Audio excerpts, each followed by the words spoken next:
नमस्कार विद्यार्थी मित्रांनो. पाठीमागच्या लेक्चरला आपण बायोटिक एजन्सीज ऑफ पॉलिनेशनमधील पहिला प्रकार इन्सेक्ट पॉलिनेशन म्हणजे एंटोमोफिली याच्यावरती चर्चा केलेली आहे. आजच्या तासाला बायोटिक एजन्सीमधील दुसरा प्रकार ऑर्निथोफिली म्हणजे पॉलिनेशन बाय बर्ड्स याच्यावरती आपण चर्चा करूया.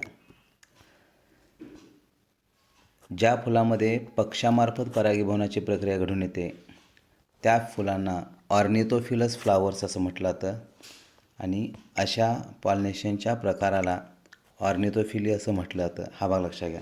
बर्ड पॉलिनेशन किंवा त्याला आपण ऑर्निथोफिली असं म्हणूया. मग पक्ष्यामार्फत परागीभवनाची प्रक्रिया ज्यांच्यामध्ये घडून येते त्या पक्ष्यांनी आणि त्या फुलांनी स्वतःमध्ये काय काय अडॅप्टेशन्स केलेले आहेत त्याच्यावरती आजच्या तासाला आपण चर्चा करूया. तो भाग पाहायच्या अगोदर पुस्तकामध्ये दिलेली थोडीशी माहिती मी वाचून दाखवतो आणि मग आपण त्याच्यावरती डिस्कशन करूया. Pollination by birds that is ornithophily. Only a few types of birds are specialized for pollination. म्हणजे निसर्गामध्ये अनेक प्रकारचे पक्षी आहेत, त्यातील काही पक्षी जे आहेत परागीभवनासाठी तयार झालेले असतात. म्हणून हे स्टेटमेंट केलेले आहेत, only a few types of birds are specialized for pollination. मग ज्या फुलामध्ये परागीभवनाची प्रक्रिया पक्ष्यामार्फत होणार आहेत ते पक्षी दिसायला कसे असतात तर ते सामान्यपणे आकार लहान असतात आणि त्यांची चोच जी असते ते अतिशय लांब असते. तो एक पॉईंट या ठिकाणी दिलेला आहे. They usually have small size and long beaks. दोन महत्त्वाचे उदाहरण दिलेले आहेत. फॉर एक्झाम्पल सनबर्ड्स आणि दुसरं उदाहरण दिले आहेत हमिंग बर्ड्स. आता यापैकी आपल्या भागामध्ये जो पक्षी पाहायला मिळतो आहे किंवा ज्या पक्ष्यांच्या व्हरायटीज पाहायला मिळतात ते सनबर्ड्स आहेत. सनबर्ड मोठ्या प्रमाणात आशिया आणि आफ्रिका खंडामध्ये पाहायला मिळतात. हमिंगबर्ड मात्र अमेरिकेमध्येच पाहायला मिळतात. म्हणून हमिंगबर्ड आपल्याकडं सहजासहजी पाहता येत नाही किंवा पाहायला मिळत नाहीत. पण सनबर्ड मात्र सहजपणे तुम्ही बघू शकता. फोटो दाखवतो मी नंतर तुम्हाला. एक्झाम्पल बर्डची दिले ते दोन महत्त्वाचे आहेत, sunbirds and hummingbirds. Some ornithophilous plants are बॉम्बॅक्स.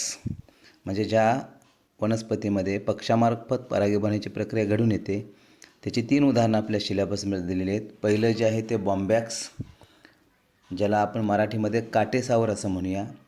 दुसरं आहे कॅलिस्टेमन, इंग्रजीमध्ये त्याला बॉटल ब्रश असं म्हटलं जातं. या वनस्पतीची फुलं अतिशय लाल असतात म्हणून त्याला लाल बॉटल ब्रश असंही मराठीमध्ये नाव दिलेले आहेत. आणि तिसरं उदाहरण जे दिलेले आहेत ते आहे बुटिया मोनोस्पर्मा, ज्याला मराठीमध्ये आपण पळस असं म्हणतो. पळस या वनस्पतीचं वैशिष्ट्य तुम्हाला माहिती आहे. पळसाला पानं 3च असे एक वाक्प्रचार आहे तर 3 पानांचा एक ग्रुप त्या ठिकाणी तयार झाला असतात.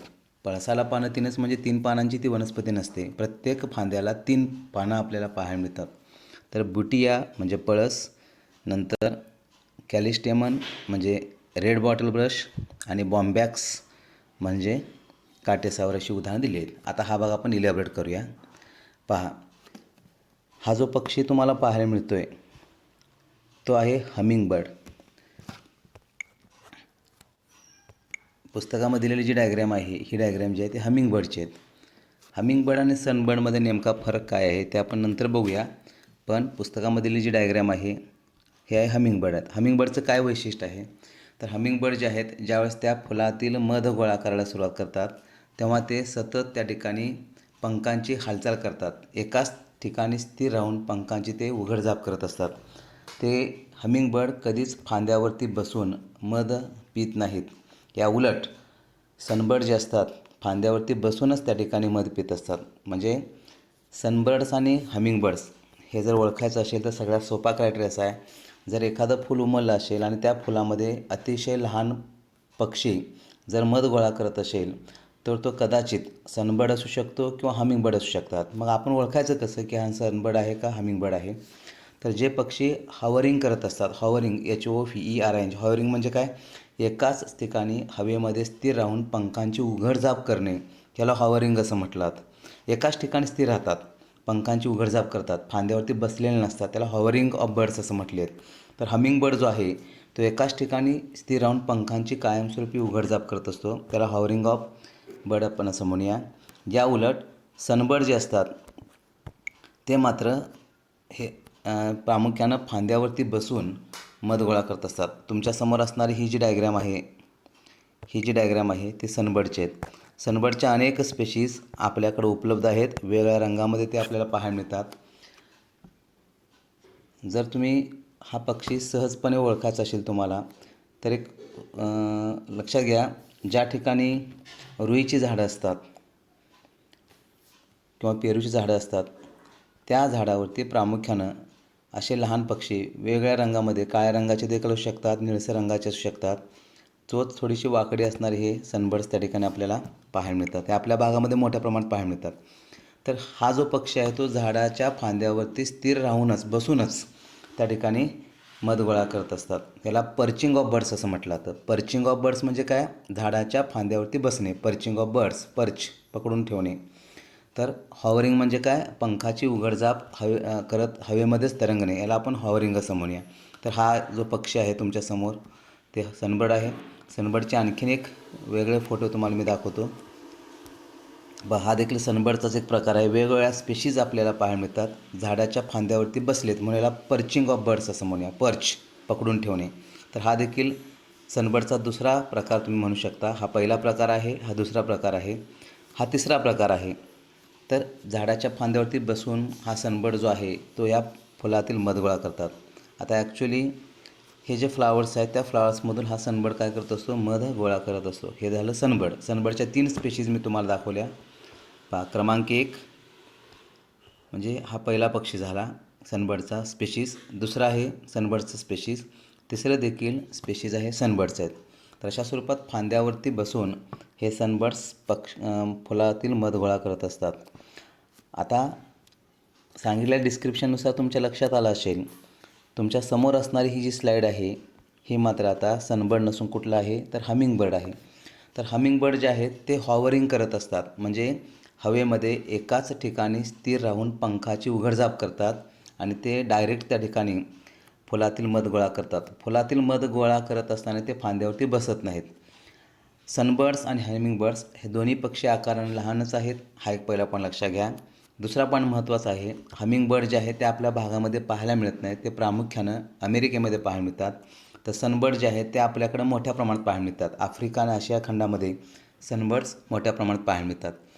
तर हे ओळखण्याचं क्रायटेरिया मी तुम्हाला सांगितला. जर फांद्यावरती बसत असतील तर त्याला पर्चिंग ऑफ बर्ड्स असं म्हटलं जातं, आणि जर ते हवेमध्ये उडत त्या ठिकाणी मध गोळा करत असतील तर त्याला हॉवरिंग ऑफ बर्ड्स असं म्हटलेले आहेत. हा पण लक्षात घ्या. तर हा फोटो मात्र हमिंगबर्डचा आहे. सगळ्यात छोटा पक्षी, जगात सगळ्यात छोटा पक्षी जो आहे, स्मॉलेस्ट बर्ड जर कुठला असेल तर तो हमिंगबर्ड आहे, हे लक्षात ठेवा. तर हाही पक्षी जो आहे तो हमिंगबर्डच आहे, कारण ते हॉवरिंग करत आहेत, म्हणजे पंखाची उघडझाप करून मध गोळा करत असतात. तर आपल्या पुस्तकामध्ये दिलेली ही जी डायग्राम आहे, एक फूल, त्या फुलातून हा पक्षी जो आहे तो मध गोळा करतो आहे. पक्षी कुठला हे तुम्हाला दिले नाहीत, पण आत्ताच्या माहितीनुसार तुम्ही ओळखू शकता की आपल्या पुस्तकामध्ये ज्या पक्ष्याचा फोटो आहे ते सनबर्ड नसून कुठल्या त्या ठिकाणी हमिंगबर्ड्स आहेत. पाहता तुम्हाला समजावं म्हणून हा एक पॉईंट या ठिकाणी रेफरन्ससाठी मी घेतलेला आहे. मी वाचून दाखवतो. Sunbirds resemble hummingbirds in that they are small. म्हणजे सनबर्ड्स आणि हमिंगबर्ड जे आहेत ते एकमेकांमध्ये दोघांमध्ये साम्य काय आहे, ते दोन्ही कशा ठिकाणी आकाराने लहान असतात. वाचून दाखवतो मी. Sunbirds resemble hummingbirds in that they are small, often colourful, दोन्ही कलर्ड असतात, अँड व्हेरी ॲक्टिव्ह, अतिशय ॲक्टिव्ह असतात, and they feed primarily on nectar. Feed म्हणजे जगणे किंवा खाणे. प्रायमरीली ऑन नेक्टरमध्ये ते खात असतात. पण पुढचा पॉईंट महत्त्वाचा पहा. A major difference is that sunbirds feeds while perching. Perching म्हणजे झाडाच्या फांद्यावरती बसून राहणे. And hummingbirds usually feed while hovering. Hovering म्हणजे हवेमध्ये पंखाची उघडझाप करत एकाच ठिकाणी स्थिर राहणे, फांद्यावरती बसलेले नसतात, त्याला हॉवरिंग असं म्हटलं. पॉईंट महत्त्वाचा आहे. A major difference is that sunbirds feed while perching and hummingbirds usually feed while hovering. Sunbirds are found in Africa and Asia while hummingbirds are restricted to the Americas. ते अमेरिकामध्येच फक्त पाहायला मिळतात. Hummingbirds अमेरिकामध्ये, तर Africa आणि आशिया खंडामध्ये sunbirds मोठ्या प्रमाणामध्ये पाहायला मिळतात. आपल्याकडं सनबर्ड्स आपण पाहू शकतो. तुम्ही सकाळच्या वेळेस जर लहान पक्षी दिसत असतील निळ्या रंगाचे, काळ्या रंगाचे किंवा पिवळसर रंगाचे, अतिशय आकार लहान, चोच थोडीशी बेंड असते, तसे असतील तर ते 100% त्या ठिकाणी सनबर्ड्स असतात, हे लक्षात घ्या. आता उदाहरणं जी दिलेली आहेत त्याच्यावरती आपण चर्चा करूया. पहिलं जे उदाहरण दिले आहेत, ज्या वनस्पतीमध्ये पक्ष्यांच्या मार्फत परागीभवनाची प्रक्रिया घडून येते, त्यातला ही पहिली वनस्पती आहे बॉम्बॅक्स सिबा. अतिशय मोठी वनस्पती आहे, 20-25 मीटरपर्यंत वाढणारी वनस्पती आहे. तर ह्या वनस्पतीचं वैशिष्ट्य असं आहे, पानगळ जी आहे ह्या वनस्पतीची ती साधारण ऑक्टोबरच्या दरम्यान पाहायला मिळते आणि सगळ्यात अगोदर फुलं येण्याचा जो काल म्हणजे वसंत ऋतूच्या आगमनाच्या वेळेस सगळ्यात अगोदर ज्या वनस्पतीला फुलं येतात जंगलामध्ये, तर ती वनस्पती आहे बॉम्बॅक्स सिबा, ज्याला मराठीमध्ये आपण काटेसावर असं म्हणूया. संस्कृतमध्ये याला शाल्मली या नावाने ओळखले जातात. इंग्रजीमध्ये याला इंडियन सिल्क ट्री असे म्हटले आहेत. इंडियन सिल्क ट्री म्हणायचं कारण असं आहे, ज्यावेळेस यांच्यामध्ये फळं तयार होतात त्यावेळेस शेवग्याच्या शेंगासारखे फळं तयार होतात आणि त्या फळामध्ये ते फळ जर तुम्ही ओपन केलात तर अतिशय सिल्क लाईक धागे म्हणजे पांढरे धागे तुम्हाला पाहायला मिळतात, म्हणून याला इंडियन सिल्क ट्री असे म्हटलात.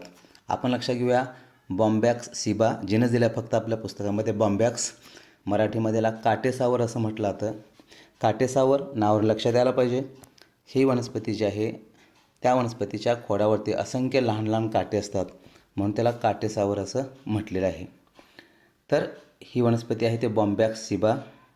तर ह्या वनस्पतीची फुलं जी आहेत ती अशी पाहायला मिळतात, अतिशय मोठी लाल रंगाची फुलं असतात. तर हे जे फूल आहे ते बॉम्बॅक्स सिबाचं आहे. बॉम्बॅक्स ज्याला आपण काटेसावर असं म्हणूया. त्याच्यानंतर पुढची डायग्राम बघा, हे टॉप व्ह्यूने घेतलेले इमेज आहे. ते बॉम्बॅक्स आहे म्हणजे काटेसावरचे फ्लावर्स असे आपल्याला पाहायला मिळतात. त्याच्यानंतर दुसरं जे उदाहरण दिले आहेत ते आहे कॅलिस्टेमन, ज्याला आपण बॉटल ब्रश याही नावाने ओळखतो मराठीमध्ये. आता या फुलाची फुलं जी आहेत ती लाल रंगाची असतात, म्हणून याला रेड बॉटल ब्रश किंवा मराठीमध्ये लाल बॉटल ब्रश असं म्हटलं आहे. आता कॅलिस्टेमन याचा अर्थ काय बघा, कॅलिस हा लॅटिन शब्द आहे, कॅलिस हा लॅटिन शब्द आहे, त्याचा अर्थ असा होतो ब्युटी. स्टेमन STEMON असं दिलेले आहेत, पण आपण STEMAN असं लक्षात घेऊया. स्टेमन म्हणजे स्टेमन असा अर्थ घ्या. तर या फुलामध्ये या ठिकाणी हे जे लाल तुम्हाला बंच दिसतात हे सगळे लहान लहान फ्लावर्स आहेत, त्याच्यामधून असंख्य असे स्टेमन्स बाजूला आलेले आहेत. अतिशय सुंदर स्टेमन्स असल्यामुळं त्या स्टेमनच्या नावानुसार लॅटिनायझर नाव दिलेत कॅलिस्टेमन. कॅलिस ब्युटी, स्टेमन ब्युटिफुल स्टेमन्स असल्यामुळे कॅलिस्टेमन असं म्हटलं. तर हे जे आहे इन्फ्लोरेशनच्या स्वरूपात पाहायला मिळतात, म्हणजे असंख्य फ्लावर्स एकत्र येतात आणि त्यांच्यापासून फुलांचा जो गुच्छ तयार होतो त्याला आपण इन्फ्लोरेन्स असं म्हणूया. त्याला बॉटल ब्रश म्हणायचं कारण असं आहे, केमिस्ट्रीच्या लॅबमध्ये तुम्ही टेस्ट ट्यूब रिन्स करण्यासाठी जे ब्रश वापरता ना त्या पद्धतीचे ब्रश दिसतात, म्हणून याला बॉटल ब्रश असं नाव त्या ठिकाणी दिले. तर हे जे आहे ते कॅलिस्टेमन लॅन्सिओलेटस स्पेशीज आहे. लॅन्सिओलेटस पानं जी आहे ती चपटी असतात. पानं चपटी असल्यामुळं ही पानं जी आहेत ती अतिशय चपटी असतात, त्यामुळे त्याला लॅन्सिओलेटस असं नाव दिलेलं आहे. हा एक भाग लक्षात घ्या. आता आणखीन वेगळ्या व्ह्यूमध्ये आपण हे फ्लावर्स बघूया. हे जे आहेत ना हे सगळे कॅलिस्टेमनचे फ्लावर्स आहेत. आता ह्या डायग्राममध्ये तर हा जो आहे तो एक फ्लावर आहे, हा दुसरा फ्लावर आहे, तिसरा फ्लावर, असे अनेक फ्लावर्स जे आहेत ते ग्रुपमध्ये अरेंज होतात. याला आपण इन्फ्लोरेसन्स असं नाव देऊया. त्याच्यानंतर बाहेर आलेले जे पार्ट्स तुम्हाला पाहायला मिळतात सगळे पार्ट्स हे जे आहेत ना हे सगळे या स्वरूपात आले बाहेर आले, हे सगळे स्टेमन्स आहेत. अतिशय सुंदर प्रमाणात हे स्टेमन्स असल्यामुळं त्यांना ब्युटीफुल स्टेमन्स असल्यामुळे त्याला कॅलिस्टेमन असं नाव दिलं. कॅलिस म्हणजे ब्युटी, स्टेमन या स्वरूपात अशी नावं त्या ठिकाणी दिली आहेत. त्याला बॉटल ब्रश म्हणायचं कारण असं आहे, टेस्ट ट्यूब रिन्स करण्यासाठी जे ब्रश आपण लॅबोरेटरीमध्ये वापरतो त्या पद्धतीने दिसतात, म्हणून त्यांना बॉटल ब्रश असं नाव दिलेलं आहे. तर हे त्या ठिकाणी बॉटल ब्रशचेच फ्लावर्स आहेत, वेगळ्या अँगलमधून घेतलेले आहेत. आता ही पुढची डायग्रॅम जी आहे ती मात्र ब्युटिया मोनोस्पर्मा, जिनस आपल्या पुस्तकामध्ये दिले ब्युटिया, ज्याला मराठीमध्ये आपण पळस असं म्हणूया. ह्यालाच इंग्रजीमध्ये फ्लेम ऑफ फॉरेस्ट असंही म्हटलं जातं. फ्लेम ऑफ फॉरेस्ट किती सुंदर नाव आहे पहा. जर समजा जंगलामध्ये जर आपण गेलो आणि जर समजा पूर्ण जंगल जे आहे ते हिरवं जर दिसत असेल आणि त्याच्यामध्येच कुठेतरी तुम्हाला एखाद्या वनस्पतीला लाल रंगाचे जर फ्लावर्स जर पाहायला मिळत असतील तर लक्षात घ्या 100% ती वनस्पती जी आहे ते पळस असणार आहेत. त्याला ब्युटिया आपण असं म्हणूया. ब्युटिया मोनोस्पर्मा. जंगलामध्ये हिरव्या वनस्पतीमध्ये अतिशय सुंदर लाल रंगाची फुलं जी दिसतात त्याच्यानुसार याला नाव दिले फ्लेम ऑफ फॉरेस्ट असं म्हटलेले आहेत. किंवा त्यालाच पॅरट ट्री असे म्हटले आहेत. पॅरट ट्री म्हणजे काय, पोपटाची चोच जशी असते ना त्या पद्धतीनं लाल रंगाची फुलं जी आहेत त्यांना पाहायला मिळतात आणि म्हणून याला पॅरट ट्री असेही म्हटलेले आहेत. तर हे देखील ब्युटियाचे हे फ्लावर्स आहेत. पळस ह्या वनस्पतीचे हे फ्लावर्स आहेत. हे जे फुलं आहेत ते अतिशय अट्रॅक्टिव्ह आहेत. पण ज्या वनस्पतीमध्ये पक्ष्यामार्फत परागीभवनाची प्रक्रिया घडून येते ती फुलं अट्रॅक्टिव्ह असतात पण त्यांच्यामध्ये फ्रॅग्रन्स तयार होत नाही. लक्षात घ्या, दिसायला हे खूप सुंदर असतात पण त्यांच्यामध्ये विशिष्ट प्रकारचा वासच तयार होत नाहीत. त्याचं कारण असं आहे, पक्षी जे आहेत त्या पक्ष्यांना सेन्स ऑर्गन जो आहे, पक्ष्यांचा सेन्स ऑर्गन जो आहे म्हणजे वास घेण्याची क्षमता जी आहे ती त्यांच्यामध्ये निर्माण झालेली नसते आणि म्हणून ज्या वनस्पतीमध्ये पक्ष्यामार्फत परागीभवनाची प्रक्रिया घडून येते त्या वनस्पती प्रामुख्यानं कुठल्याही प्रकारचे फ्रॅग्रन्स तयार करत नाहीत. याच्या उलट ज्या वनस्पतीमध्ये इन्सेक्ट पॉलिनेशन आहे, इन्सेक्ट पॉलिनेशन म्हणजे काय, इन्सेक्ट पॉलिनेशन म्हणजे ज्या वनस्पतीमध्ये कीटकामार्फत परागीभवनाची प्रक्रिया घडून येते त्या वनस्पती अट्रॅक्टिव्ह तर असतातच पण त्यांच्यामध्ये फ्रॅग्रन्स देखील तयार होतं. जसं रातराणीचं आपण उदाहरण बघितलं होतं किंवा गुलाब. गुलाब दिसायला अट्रॅक्टिव्ह तर आहेच आहे आणि त्याच्यामध्ये फ्रॅग्रन्स तयार होतात कारण कीटकामध्ये सेन्स ऑर्गन विकसित झालेला असतो. पण पक्ष्यांच्या बाबतीत मात्र तसा नाही. हा दोन्हीमधला महत्त्वाचा फरक लक्षात घ्या. पुन्हा मी रिपीट करतो, ज्या वनस्पतीमध्ये पक्ष्यामार्फत परागीभवनाची प्रक्रिया घडून येते ती फुले अट्रॅक्टिव्ह असतात, आकर्षक असतात, ब्राईट कलरचे असतात पण पक्ष्यामध्ये सेन्स ऑर्गन जो आहे तो विकसित झालेला नसतो किंवा birds have poor sense of smell असं म्हटलं. त्यांना वास वगैरे येत नाहीत त्यामुळे ते कुठल्याही प्रकारचे फ्रॅग्रन्स तयार करत नाहीत. हा दोन्हीमधला फरक आहे. हे जे आहे ते ब्युटियाचे फ्लावर्स आहेत. पहा, ब्युटियाचा सिंगल फ्लावर तुमच्यासमोर आहे. पोपटाची चोच जशी असते ना त्या पद्धतीने दिसतात म्हणून याला बऱ्याच वेळेस पॅरेट ट्री असे म्हटलात. तर हे जे आहे ना या स्वरूपात अशा स्वरूपात हे जे फ्लावर्स आहेत हे पाहायला मिळतात म्हणून त्याला पॅरेट ट्री असे म्हटलं. Single flower of butea, that is मराठीमध्ये आपण पळस असं म्हणूया. पहा, आता हे ॲडॅप्टेशन्स आपण नंतर बघूया. हे डायग्राम बघा, पळस, पॅरेट ट्री, हे सगळी फुलं जी आहेत, ही जी फुलं आहेत ती फुलं जी आहेत ते पळसाचीच आहेत आणि त्याच्यावरती बसलेला हा जो पक्षी आहे ते काय सांगायची गरज नाहीत, याच्यामुळे याला नाव दिले आहेत पॅरेट ट्री. पोपटाच्या चोचीसारखे हे फ्लावर्स या ठिकाणी असे बेंड झालेले असतात म्हणून त्याला पॅरेट ट्री असं म्हटलेले आहेत. आता ज्या वनस्पतीमध्ये पक्ष्यामार्फत परागीभवनाची प्रक्रिया घडून येते त्याचे काही ॲडॅप्टेशन्स दिलेले आहेत. तो भाग मी वाचून दाखवतो, समजण्यासारखा आहे. ही जी डायग्राम दिलेली आहे ही डायग्राम जे आहे ते हमिंगबर्डचे आहे. हे बघितले आहेत, हमिंगबर्ड आहे तो सनबर्ड नाही. तुम्ही ओळखू शकता, हॉवरिंग करत असल्यामुळे म्हणजे एकाच ठिकाणी हवेमध्ये स्थिर राहून पंखांची उघडझाप करतो म्हणून त्याला हॉवरिंग असं म्हटले आहेत आणि फक्त हमिंगबर्ड करू शकतात. सनबर्ड जे आहे ते पर्च करून म्हणजे फांद्यावरती बसून मध गोळा करत असतात. आता या पक्ष्यामध्ये जर तुम्ही बघितला तर हे पक्ष्याची जी चोच आहे, पक्ष्याची जी चोच आहे ती चोच ह्या आतल्या बाजूला इन्सर्ट करून इथून ते मध गोळा करतात. आणि पक्षी आणि कीटक यांच्यामध्ये फरक आहे. कीटक अतिशय लहान असतात, पक्षी त्या मानाने मोठे असतात म्हणून यांना मध जास्त लागतं आणि म्हणून हे डायल्यूट नेक्टर या ठिकाणी गोळा करून ठेवत असतात. मग हे काय करतात, हे हमिंगबर्ड असतील किंवा सनबर्ड असतील त्यांचे जे लाँग बीक आहे, चोच जे आहे ते आतमध्ये असे बुडवतात आणि इथून मध गोळा करत असताना त्यांच्या चोचीला ते पोलिनस चिटकतात आणि पुढच्या फुलामध्ये जेव्हा जातात तेव्हा परागीभवनाची प्रक्रिया ते सक्सेस करतात. काय काय अडॅप्टेशन्स आहेत बघा याच्यामध्ये.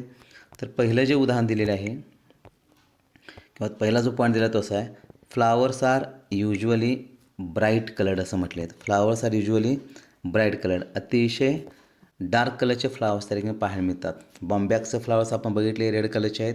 कॅलिस्टेमन जे आहे ते रेड कलरचे आहेत. ब्युटिया देखील रेड कलरचे आहेत. दिलेली तिन्ही उदाहरणं जे आहेत ते लाल रंगाचे फुलांची दिलेली आहेत. त्याच्यानंतर flowers are brightly coloured, flowers are large, आकाराने मोठे असतात अँड दे आर शोई म्हणजे दे आर ॲट्रॅक्टिव्ह. त्याच्यानंतर दुसरा जो पॉईंट दिला आहे तो आहे दे सिक्रीट प्रोफ्यूज प्रोफ्यूजचा अर्थ काय घ्यायचा? भरपूर. दे सिक्रेट प्रोफ्यूज म्हणजे भरपूर. डायल्यूट नेक्टर म्हणजे नेक्टरचं प्रमाण जास्त आहे ते डायल्यूट असतात. मोठ्या प्रमाणात ते नेक्टर तयार करतात, मध तयार करत असतात. त्यांच्यामध्ये फ्रॅग्रन्स नाही हे लक्षात घ्या. त्याच्यानंतर तिसरा जो पॉईंट दिलेला आहे तो असा आहे, pollen are sticky and spiny. Pollen जे आहे ते आता पक्षी किंवा कीटक त्यांच्या पायाला किंवा चोचीला किंवा शरीराला हे सहजपणे चिटकावेत यासाठी पोलन स्पायनी असतात आणि ते स्टिकी असतात. हा एक पॉईंट लक्षात घ्या, कारण परागीभवनाची प्रक्रिया सक्सेस होण्यासाठी ते आवश्यक असतं. आणि चौथा पॉईंट दिले आहेत, flowers are generally without fragrance. Without fragrance म्हणजे काय? यांच्यामध्ये फ्रॅग्रन्स तयार होत नाही, त्यांच्यामध्ये सुवासच तयार होत नाहीत. त्याचं कारण असं आहे, birds have poor sense of smell असं म्हटले आहेत. Birds have poor sense of smell. त्यांना स्मेलचा जो सेन्स ऑर्गन आहे तो विकसित झालेला नसतो आणि म्हणून त्यांच्यामध्ये फ्रॅग्रन्स मोठ्या प्रमाणात तयार होत नाहीत. या उलट इंटोमोफिलीमध्ये कीटकांच्या मार्फत परागीभवनाची प्रक्रिया जर होत असेल तर फ्लावर जे आहेत ते नेक्टर देखील तयार करतात आणि फ्रॅग्रन्स देखील तयार करतात. हा पॉईंट जो आहे तो बर्ड पॉलिनेशन आणि इन्सेक्ट पॉलिनेशनमधला महत्त्वाचा फरक लक्षात घ्या. मी पुन्हा रिपीट करतो पहा. इन्सेक्ट पॉलिनेशन जर असेल तर फ्लावर्स अट्रॅक्टिव्ह असतातच, ते ब्राईट कलरचे असतात, नेक्टर देखील तयार करतात आणि फ्रॅग्रन्स देखील तयार करतात. या उलट ऑर्निथोफिली म्हणजे बर्ड पॉलिनेशनमध्ये फ्लावर्स ब्राईट कलरचे आहेत, ॲट्रॅक्टिव्ह आहेत, ते नेक्टर तयार करतात पण त्यांच्यामध्ये फ्रॅग्रन्स तयार होत नाही, कारण पक्ष्यामध्ये सेन्स ऑर्गन व्यवस्थित विकसित झालेला नसतो. तर अशा स्वरूपात बर्ड पॉलिनेशन त्याला आपण ऑर्निथोफिली म्हणूया. आणि त्याची 3 उदाहरणं जी आहेत ते आपण बघितली. बॉम्बॅक्स ज्याला आपण मराठीमध्ये काटेसावर म्हणूया, कॅलिस्टेमन ज्याला आपण बॉटल ब्रश असं म्हणूया आणि तिसरा जो आहे तो ब्युटिया ज्याला आपण पळस असं म्हणूया. तर ही 3 उदाहरणं दिलीत आणि 2 जी उदाहरणं आपल्याला दिलीत पक्ष्यांची ते आहेत सनबर्ड्स आणि हमिंग बर्ड्स. सनबर्ड जे आहेत ते आफ्रिका आणि आशियामध्ये मोठ्या प्रमाणात पाहायला मिळतात. म्हणजे आपल्या भागामध्ये हमिंग बर्ड जो आहे तो फक्त अमेरिकेमध्ये पाहायला मिळतो. Smallest bird in the world जर असेल तर ते कुठला हमिंग बर्ड आहे. हमिंग बर्ड हॉवरिंग करत असतात, तर सनबर्ड जे आहे ते पर्च करत असतात. फांद्यावरती बसणे पर्चिंग, हवेमध्ये पंखांची उघडझाप करत मध गोळा करणे ह्याला आपण हॉवरिंग असं म्हणूया. आणि त्याचे जे अडॅप्टेशन दिलेले आहेत ते आता मी तुम्हाला वाचून दाखवले. Flowers are usually bright coloured, large, showy. They secrete profuse dilute nectar. Pollen grains are sticky and spiny. Flowers are generally without fragrance as birds have poor sense of smell. ठीक आहे. उद्या तासाला आपण पुढचा प्रकार बायोटिक एजन्सीमधील तो बघूया. तो आहे pollination by bats, that is chiropterophily. तोपर्यंत नमस्कार, धन्यवाद.